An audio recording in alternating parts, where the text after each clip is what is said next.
A forma escolhida pelo Joyce do catecismo foi tão forte que tornou o Bloom cristão? Isso talvez a gente não tenha uma resposta certa, mas que voltar para Ítaca foi transformador, isso foi.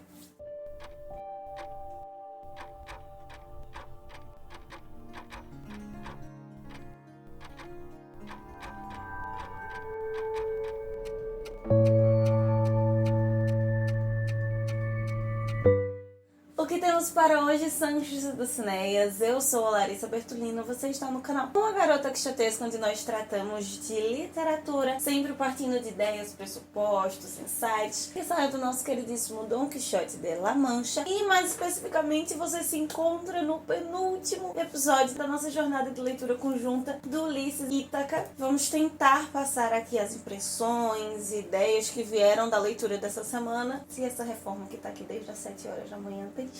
O título Ítaca para essa penúltima parte foi muito significativa, né? Sendo Ítaca a casa, o lar e o reino do Ulisses, do Odisseu. Não é só a volta para esse espaço, para a família após o período da guerra. É um ambiente que simboliza as convicções, as ideias, a identidade do Ulisses em si, né? No episódio dessa semana, o Bloom chegando na sua casa, trazendo consigo o Stephen Dedalus, que tá muito mal, já chegando sem as chaves, tendo que pular um muro para conseguir abrir a porta. A Marion, tudo bem, são 2 horas da manhã, mas a Marion estando dormindo, sem estar preocupada com ele, ou sem ajudar nesse processo de entrar em casa, e ele tendo que cuidar, trazer esse bêbado que não pertence àquele ciclo daquela casa, tá ali há 1 ano praticamente sem tomar banho. É algo que simboliza muito também esse período não só de alteração que essas 24 horas provocaram,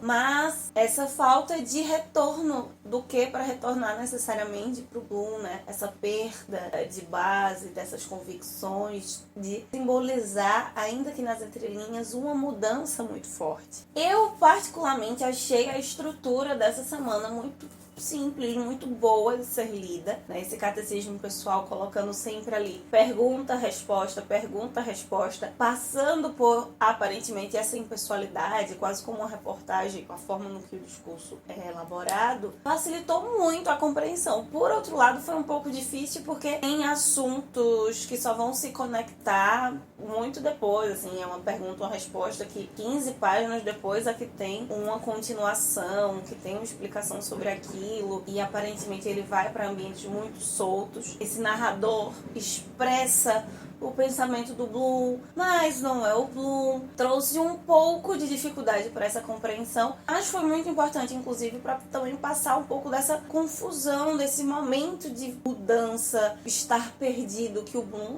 está passando, pelas suas convicções, pela situação na vida que ele tá, e o Stephen Dedalus também pelo estado embriagado que ele se encontra. E de certa forma esse capítulo também foi muito bom, muito positivo para equilibrar um pouco essa perspectiva sobre o Bloom, né, de ser um personagem mais redondo, como se chama na teoria, porque ele não é somente mal, ele não é somente bom, torna ele mais humano, traz essa perspectiva mais individual também. Um ponto muito importante para isso é a figura do Stephen Dedalus equilibrada ali, trazendo esse contraponto pro Bloom como o Quixote e o Sancho, né, como complemento. Nessa toada de relacionamentos, essa palavra, né, relacionamentos, realmente vai ser algo muito importante para fazer o Bloom pensar, para fazer o Bloom entrar nessas questões. E o Stephen também, para eles terem uma espécie de espelhamento. Nós estamos lembrando 1904 e ele vai tratar muito, vai refletir bastante sobre o seu relacionamento com a Marion. E é interessante que dessa vez ele não vai culpar necessariamente os amantes, ele não vai culpar a perda do filho, né, como esse distanciamento entre eles. Não vai falar diretamente do adultério dela. Tem até um termo que ele usa, para a época isso era muito significativo, né, tá entrando ali, como pelo menos as sufragistas já tinham falado um pouco, tem a influência do Freud e tal. E a incompatibilidade de gêneros, se vendo distanciado da mulher e até de certo ponto, muito brevemente, mas dando um olhar individual para Marion.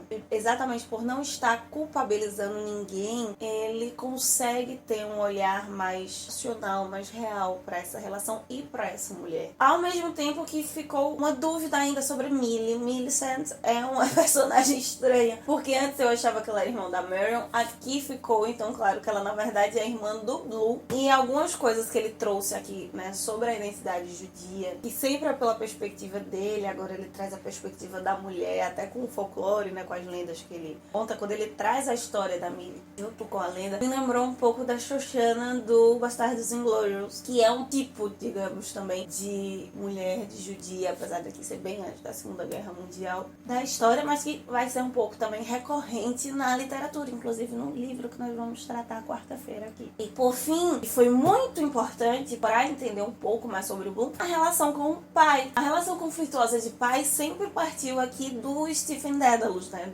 da relação do Stephen com o Simon. E quando o Bloom fala do filho, é sempre com essa ideia de possibilidade, mas do que poderia ter sido, e não foi porque o seu filho só existiu ali por alguns dias, né? E aqui ele traz a relação com o pai, que até então não tinha aparecido, pelo menos eu não lembrava. Pai que aparentemente se suicidou, tem uma espécie de sentimento de rejeição, o que é similar ao que o Dédalus sente, apesar do Dédalus, como eu já falei, ser órfão de pai vivo. Isso trouxe um pouco mais de compreensão sobre o Bloom, né? Ampliar esse personagem, mas dessa relação deles dois, do Stephen com o Leopold Bloom. É um dos diversos pontos dessa semana que costurou nessa relação entre eles, né? Aproximou-os, não só eles enquanto indivíduos ali na sua relação, mas nos aproximou o nosso olhar sobre estes dois homens. Não apenas enquanto indivíduos, mas especialmente como chaves importantes para a estrutura desse romance. Uma dessas questões foi o contraponto, né, o contraste entre o ser científico e o ser artístico, o Bloom e o Dedalus ali em paralelismo, e como eles se percebem assim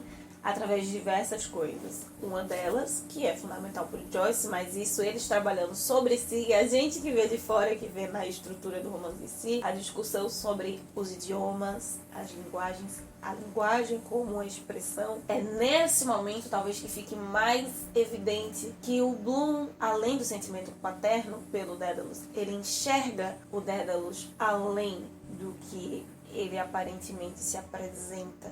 A grande dificuldade do Stephen com o pai é justamente isso, né? De ser notado, de ser apreciado. Nós tivemos isso muito claro no capítulo, no Eulo, tem ali a conversa com outras pessoas do jornal, fica muito evidente isso, as pessoas o admiram, percebem, mas ele não tem isso vindo do pai, da boca do pai, isso fere muito o Stephen. Bloom apresentando isso e a gente entendendo que de fato é uma admiração, é um amor genuíno, daí traz todo um outro significado para as palavras, para o poder da linguagem nessa obra. Mas o que mais me chamou a atenção nessa semana foi essa crise identitária, né, social, religiosa, dos vários componentes, como o Bloom se enxerga. Ele traz vários pontos de vista históricos, culturais, de acontecimentos ali para costurar isso na sua narrativa, mas o que mais me chamou a atenção, porque de fato foi muito divergente, talvez, das outras dúvidas, dos outros questionamentos com o Bloom, e evidenciou essa mudancinha de chave essa semana. O Bloom fala do restaurador da igreja de Sião. Ele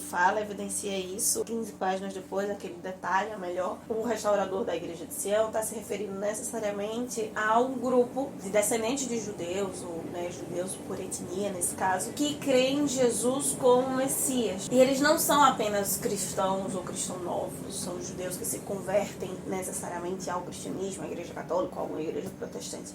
É como se fosse uma espécie de Lutero, de reformador. Eles não querem separação.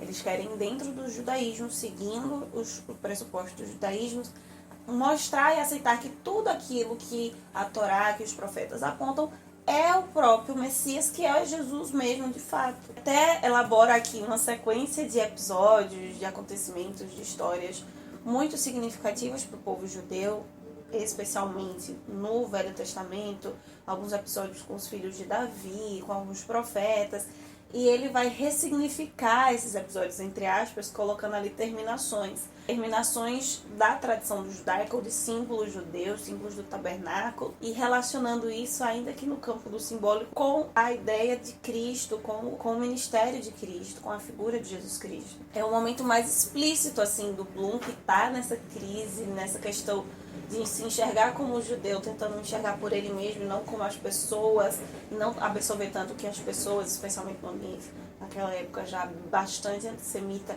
trazia sobre si. E vai ter um termo que ele vai usar aqui em outras coisas, mas que fica muito mais evidente nesse ponto da identidade étnica dele e religiosa, por um outro lado também, que é frustração recorrente. E se encontra exatamente por esses vários processos de frustração, um atrás do outro, que mal dá para absorver, num momento crítico de virada da existência humana. Isso é muito simbólico, muito interessante, não apenas como personagem, mas pensar que esse ano, os anos subsequentes, alguns aninhos antes desse momento em que o Joyce está escrevendo, exatamente isso que está acontecendo. É um período que mudou, crítico, onde nós nos questionamos muito sobre o que é o humano, não só filosoficamente, influência de Nietzsche, de Freud, mas especialmente pelas ações que os homens cometeram até 1945, um pouco mais à frente, sobre o que era o ser humano, pensar sobre a morte como ela acontece aqui de uma forma não natural, né, não esperado, morte de identidade, né, tanto a nível macro quanto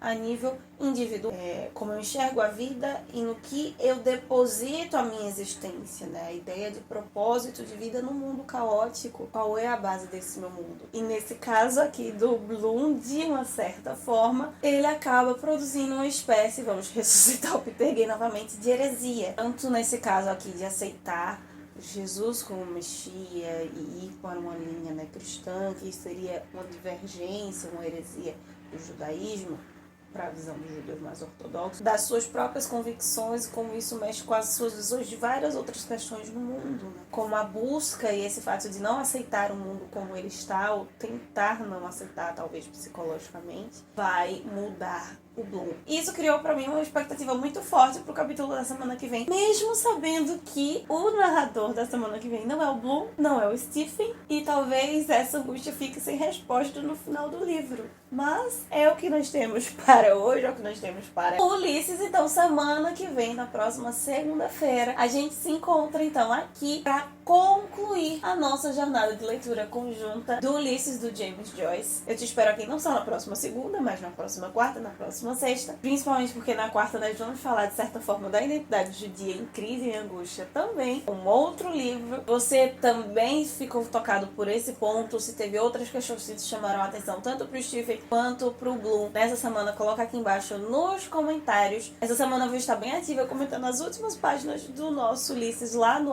@garota_quixotesca, então não deixe de nos seguir para também ir deixando seus comentários no decorrer da leitura. Enquanto isso, que possamos sair da biblioteca e ver muito além dos moinhos de vento. Valeu!